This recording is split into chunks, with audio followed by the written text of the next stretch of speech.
Avez-vous déjà parlé d'un problème à un ami sans qu'il comprenne pourquoi ce sujet était si important pour vous? Avez-vous déjà présenté une idée à un groupe sans que personne ne la comprenne?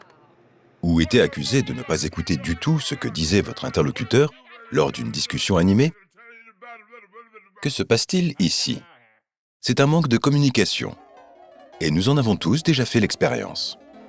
Cela peut entraîner confusion, animosité, malentendus, voire l'écrasement d'une sonde sur la surface de Mars.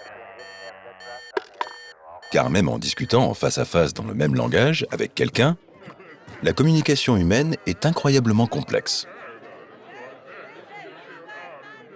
Mais une compréhension basique de ce qui se passe lorsque nous communiquons peut aider à éviter certains problèmes. Depuis des décennies, les chercheurs se demandent que se passe-t-il quand nous communiquons. Une interprétation, appelée modèle de transmission, considère la communication comme un message qui passe directement d'une personne à une autre, comme si elle lançait une balle. Mais en réalité, ce modèle est trop simpliste vu la complexité de la communication. C'est là qu'intervient le modèle transactionnel qui prend en compte de nombreux autres facteurs. Ce modèle envisage la communication comme un jeu où il faut attraper une balle. Quand nous communiquons notre message, notre interlocuteur nous donne du feedback et nous créons ensemble du sens. Mais cet échange engendre d'autres complications. Ce n'est pas comme dans Star Trek où les Vulcains pratiquent la télépathie, car les humains envoient et reçoivent forcément des messages via leur propre filtre subjectif. Une personne exprime son interprétation d'un message et son interlocuteur entend ensuite sa propre interprétation de ce message. Nos filtres perceptifs modifient continuellement les significations et les interprétations. Reprenons notre jeu, mais en remplaçant la balle par de l'argile. Chaque personne qui l'attrape la modèle en fonction de ses perceptions uniques, basées sur son savoir, ses expériences, son âge, ses origines, sa religion ou son éducation. Simultanément, chaque personne interprète le message qu'elle reçoit en fonction de sa relation avec l'autre personne et de sa compréhension de la sémantique et des connotations des mots exacts qui sont utilisés. La personne peut également être influencée par d'autres stimuli, comme la circulation routière, ou ventre qui gargouille, ou ses émotions.